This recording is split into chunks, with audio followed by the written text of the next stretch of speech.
Okay. Okay. So the session is on recording, I guess. Right. So today we are going to do the verb phrase. We are already done with the noun phrase.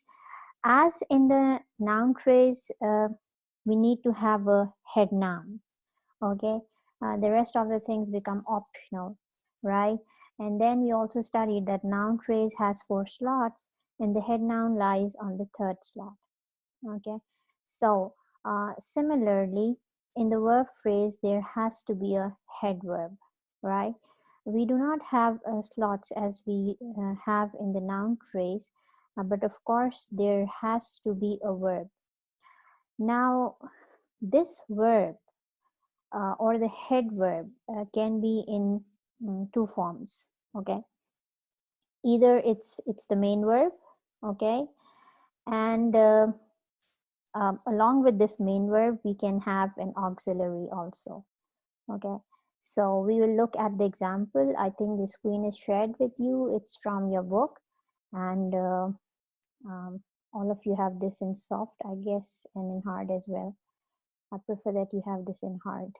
Let me check. Someone is telling me something. We'll have our examples from here and from elsewhere as well. Okay, Durhani, it's already on recording, okay? Right. So I was telling you that in a verb phrase, we need to have a verb, and this verb can be there as the main verb in alone, and it can be with an auxiliary. Okay. So the first example that you are looking at, he presses the snooze button, right? So this happens to be the main verb, and this is the main verb of the verb phrase. This is the verb phrase altogether. Okay. But this can also occur with an auxiliary, as I've told you. For example, he is pressing the snooze button is becomes an auxiliary here. She may see me, that becomes an auxiliary here. May also becomes an auxiliary here. Okay. They are working hard. So working is the main verb, and are becomes the auxiliary here. But sometimes the auxiliary would also act as the main verb, and we would look at such example as well, right? Then a verb phrase can also come with a negative particle. By negative particle, we mean when there is the presence of not, okay, does not, has not, have not, do not, okay. And then within this verb phrase, we can also have adverbs, right? For instance, he does not greatly care. Now this whole is the verb phrase, which consists of the auxiliary here, a negative particle, an adverb, and the main verb, okay, for the dark purplish bathroom suite, right? So we have seen what are the varieties and variations in a verb phrase.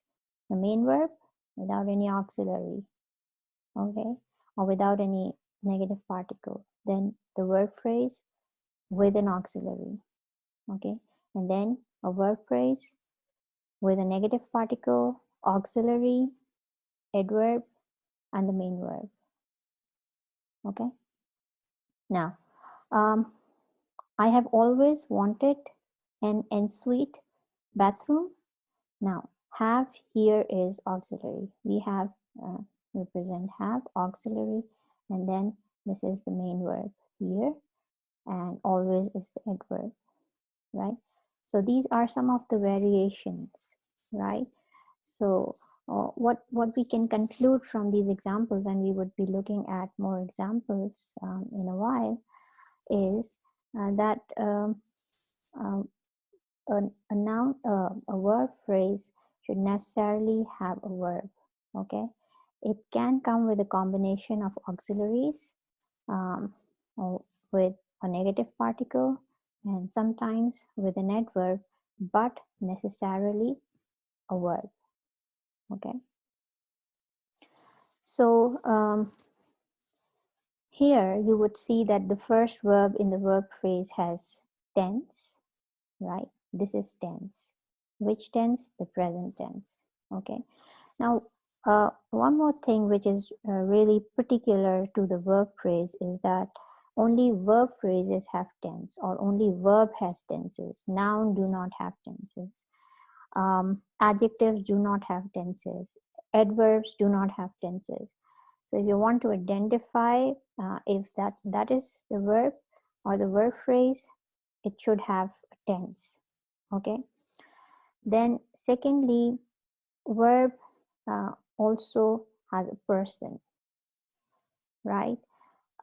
Person, by person means, I mean, they can be singular or plural. He presses the snooze button. Now, this sentence shows you, a verb phrase within this sentence shows you that this is a present tense and the noun or the subject is singular.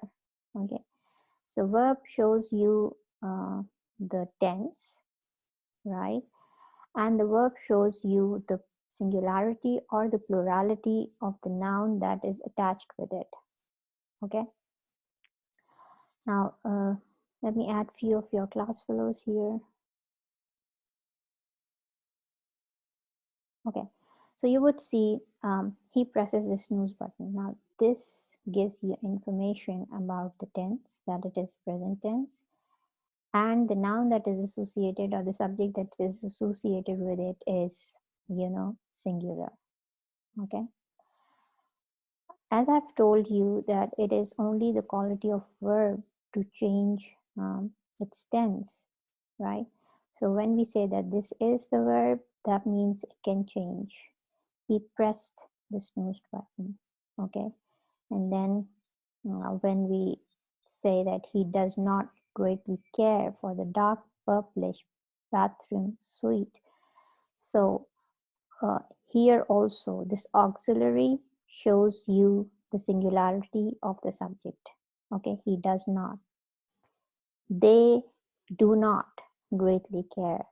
Okay, so if we say that they, that means it becomes plural and then auxiliary would change, right? And then he will not greatly care. Will is the auxiliary here, and that shows you that that's the future time.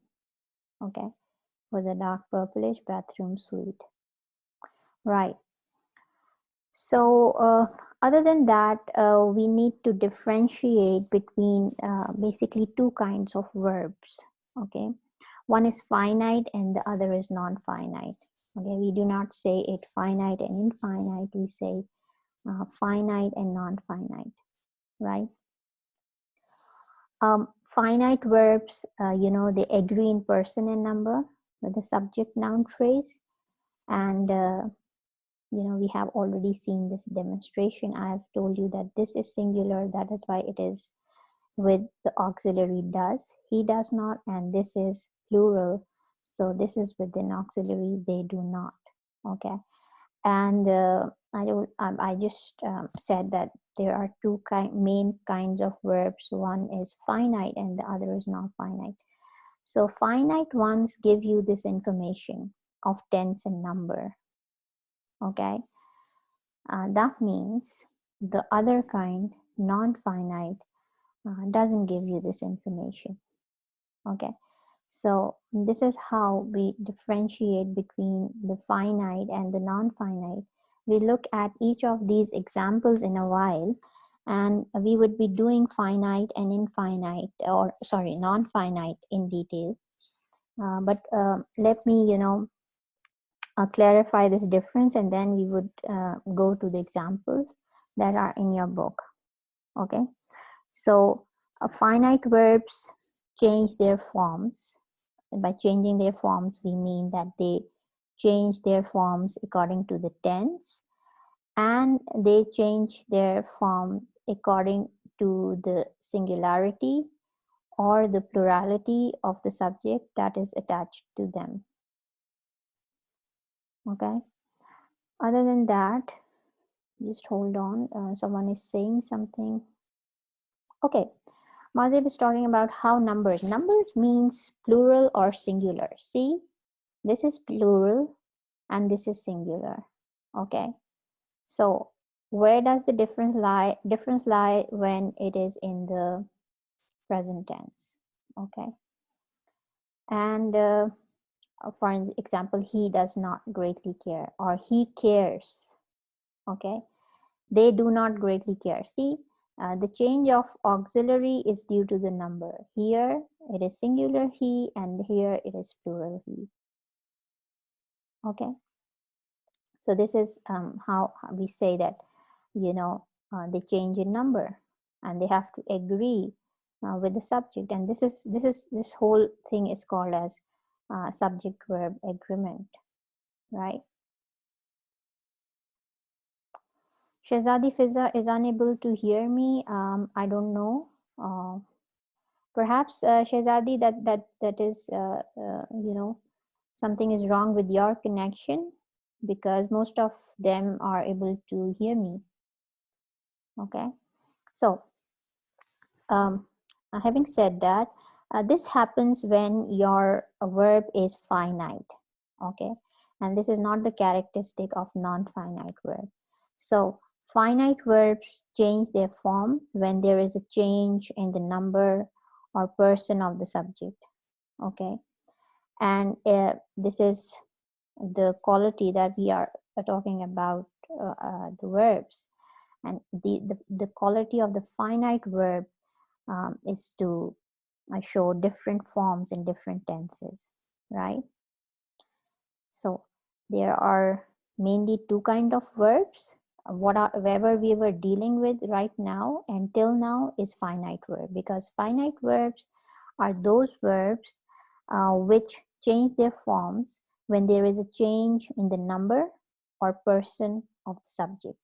One thing, that is, they go with the singularity or the plurality of the subject. In other words, it is the finite verb which determine the subject verb agreement. Okay, uh, if you have any problem understanding this, do read what is subject verb agreement. Okay, with singular subject, the verb is singular. Okay, and we add an s, whereas with plural subject the verb becomes plural, and there is no s. Okay, other than that, actually it is finite verbs that change their tense. For instance, he presses the snooze button, he pressed the snooze button. Okay, or he will press the snooze button. All of this is finite. Okay, and non-finite verbs do not change their forms when the number or the person of the subject changes. Okay, and then we would go in detail that there are three kinds of non-finite verbs. For instance, infinitives. Okay, infinitives are, what are infinitives? Let me check your grammar. What are infinitives? Let me put it in the chat.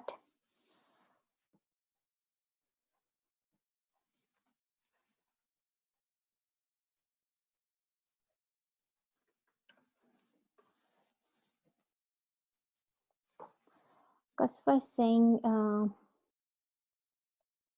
yeah, who's this? Yes, Aziza is right. To and the first form. To go, to sleep, to work, to listen. Okay, right? Yes. Okay, so there are basically three kinds of non-finite verbs: infinitives, gerunds, and particles. Okay, so we would be doing this also in detail. Just hold on, someone is saying something. Yeah, Mazib, I got it. You're right. Okay, for instance, you see, if I give you different examples, my brother wants to be an actor. Wants is a finite verb. She worked hard to pass the test. To pass is a non-finite infinitive. I could not solve the problem. Okay, could not solve the problem, that is, the finite. To err is human. To err, infinitive, non-finite. Okay, your duty is to cross the river without getting noticed. So to cross is again non-finite.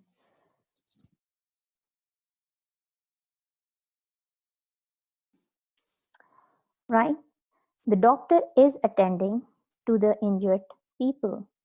Is attending, is tells you the time. Okay, so any verb that tells you the time, even through its auxiliaries, is a finite verb. She opened the door. Opened tells you that something happened in the past, so that also tells you about the time. That means that's a finite one.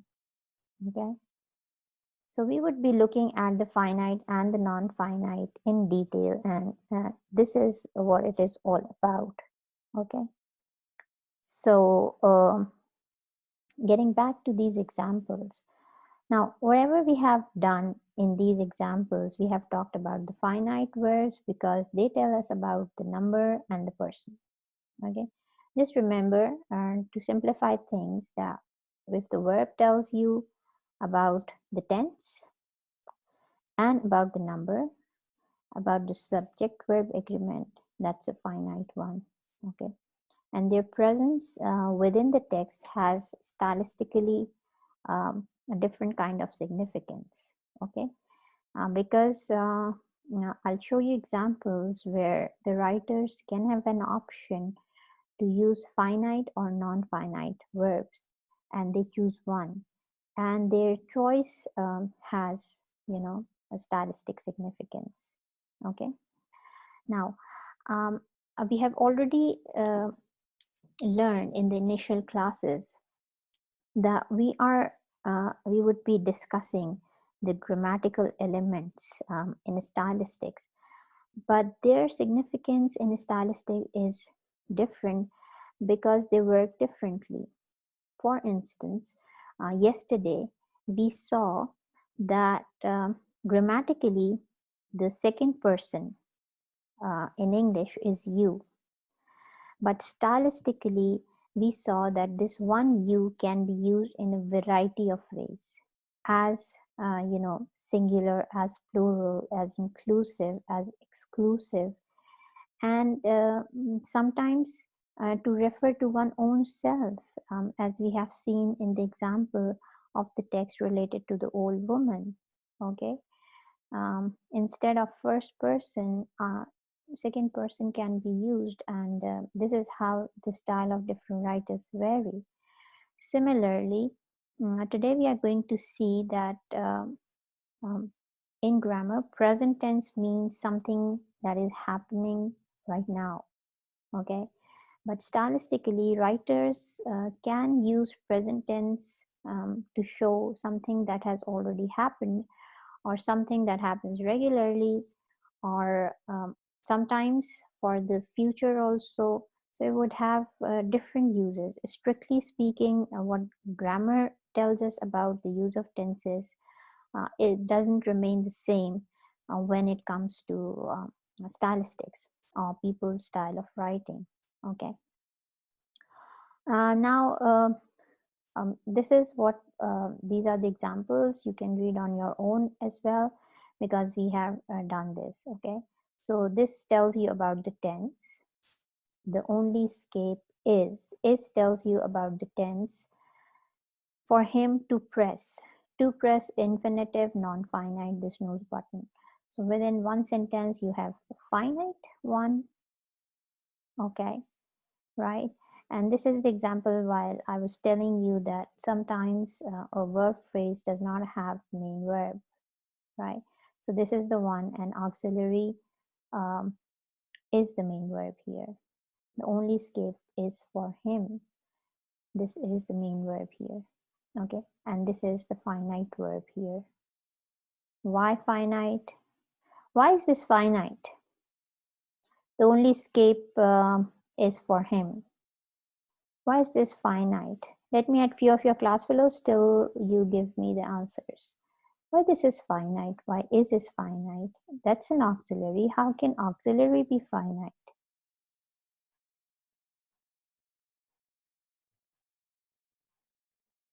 Okay, we have few answers here. Okay, yes. Yes, guys, you're right. Mahzeb is right. This is one reason, and the other reason is, Aziza has given. Yes. Is this finite because it gives you both the information? Okay. It gives you the information that this is singular. Okay. This noun phrase is singular, and it gives you the information that this something is happening in the present tense for him. Now, to press is also a verb, right? This is a verb. Okay, this is singular, tells you the tense.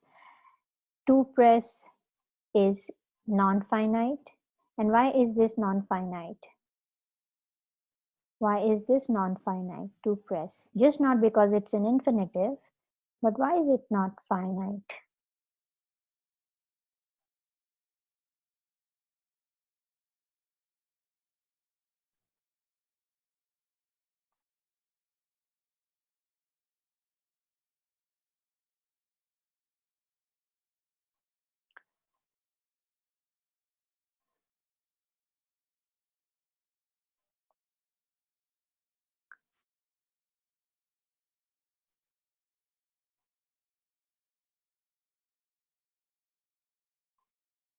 Okay.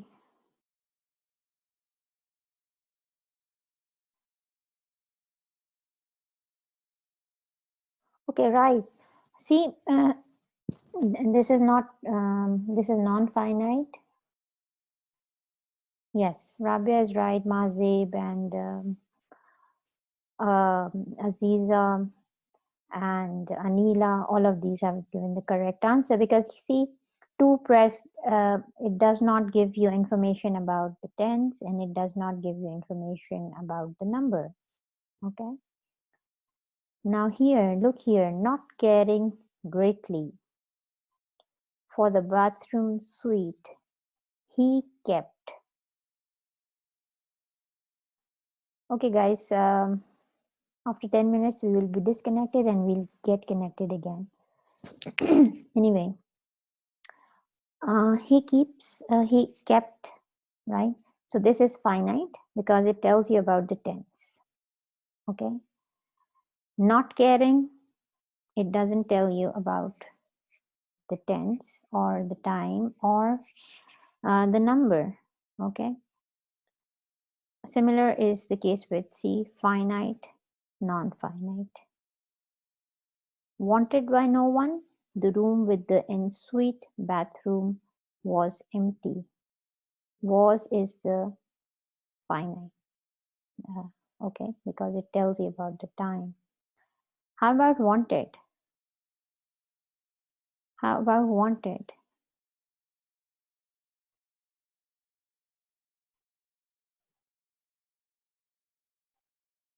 What do you have to say about wanted?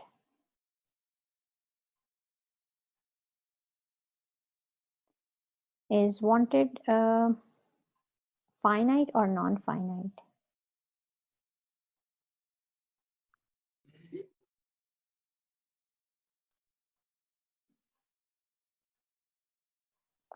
Okay.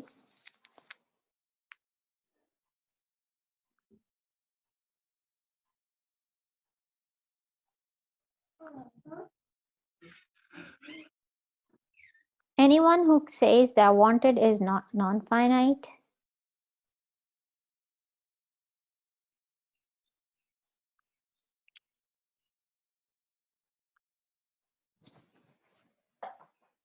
Okay, let's read it again.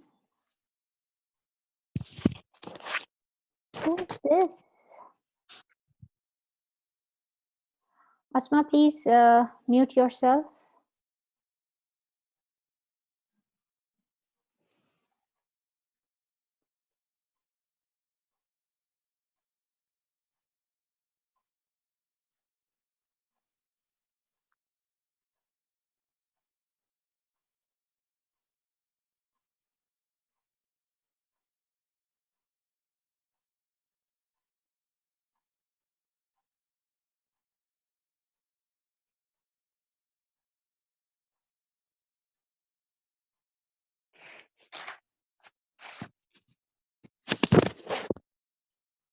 It's my...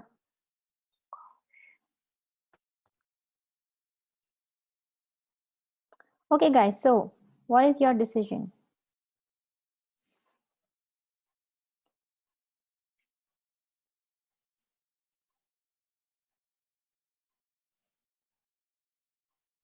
Look here. Can this be changed to want by no one? No, that's not correct. Wanted by no one, right? This is non-finite. Okay. We studied about 3 forms of non-finite, so this is one of them. See, this cannot be converted. This can be converted. Whose mic is disturbing us? Asma, please.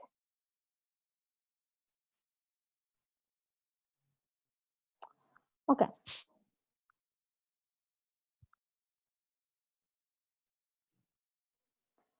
Okay, guys. So see, this can be, converted. The ensuite bathroom was empty, but wanted by no one, want by no one. That's not true. Okay. And it does not show you the number also, right? So this happens to be non-finite, right? Now, coming to tense, here is just the repetition of the same.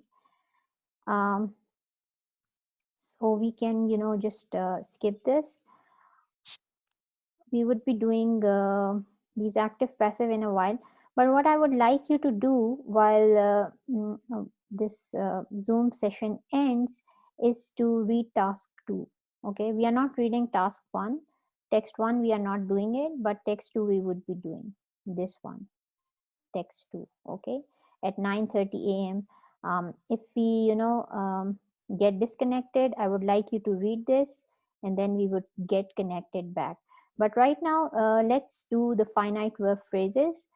Um, so the most significant feature of finite verb phrases, tense and voice. I've already told you we have tense, number, and voice. We have tense. These are the examples. I walked home. He went to work with a song in his heart. So both of these are the past tense. Guys, ये किसका mic है? Asma, what's wrong with you, girl?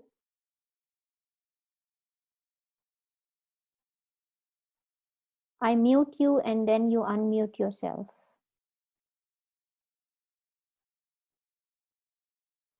Okay.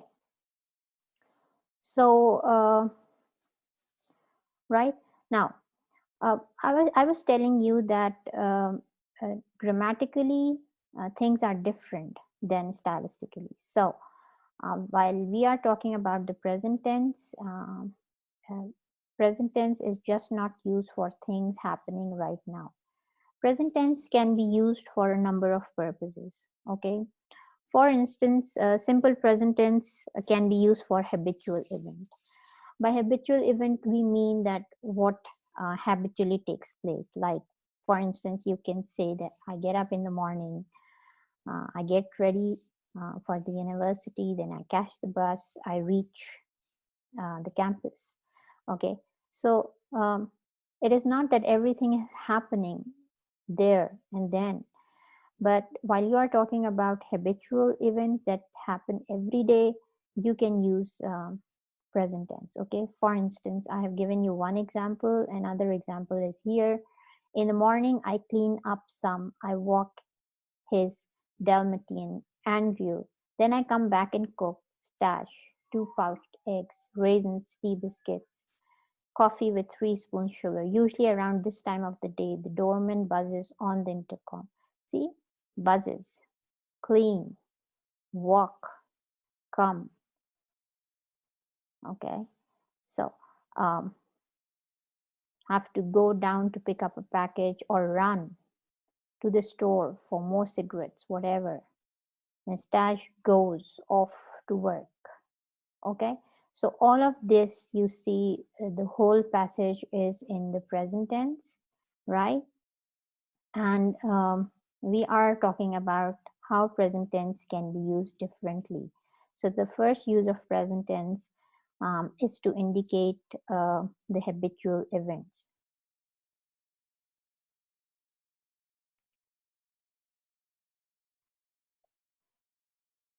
Okay, right? So whatever verbs we are looking here, as a matter of habitual events, they are presented in present tense. And another example, if I ask you um, about your day activities, so whatever you would be telling me would be in present tense because it happens as a matter of habit, habitually, every day. Okay, right. So simple present tense, can be used to narrate events which took place in the past. Usually, narrations, stories are written in past tense, or whenever they are told in past tense.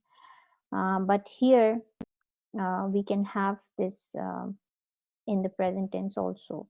So, occasionally, simple present is used to narrate events which took place in the past as a way of making them seem more immediate. Now, the following is an example that comes from a section in which the narrator recalls his childhood.